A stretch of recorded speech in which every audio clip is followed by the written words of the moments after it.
लेके भंगिया और भंगिया के चढ़ावे आईने। बेल पतैया अपना भौजी साथे लैली। अच्छा तो साथ में दर्शन कल जाई। लेके भंगिया और भंगिया के चढ़ावे आईने। बेल पतैया अपना भौजी साथे लैली। दर्शन न होई ऐसे।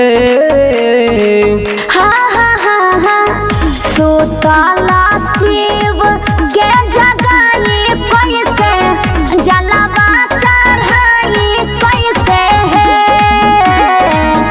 सुतला शिव के जगाई कैसे जलवा चढ़ाई कैसे है।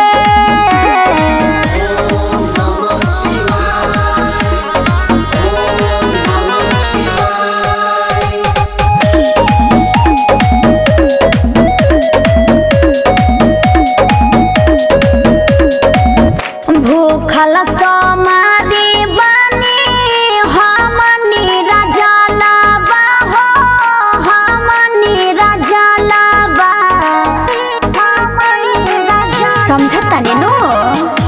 सुल्तानगंज से उठैले बाड़ी जलावा उठैले बाड़ी जलावा। परल नीरो भेद जैसे। हाँ हाँ हाँ हाँ सुतला शिव के जगाई कैसे जलवा चढ़ाई कैसे है। सुतला शिव के जगाई कैसे जलवा चढ़ाई कैसे है।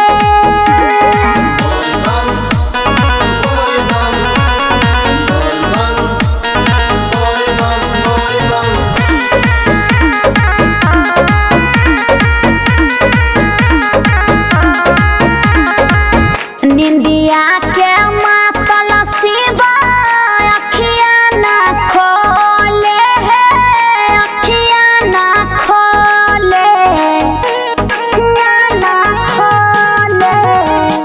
दुआरा कंवरिया के जय शिव बोले हो भोले भोले बोले। सुनाव संतरा परबिन कही के। जय जय जय शिव सुतला शिवा के जगाई कैसे जलवा चढ़ाई कैसे है। सुतला शिवा के जगाई कैसे जलवा चढ़ाई कैसे है। लेके भंगिया और भंगिया के चढ़ावे आईने। बेल पतैया अपना भौजी साथे लैली। दर्शन न होई ऐसे।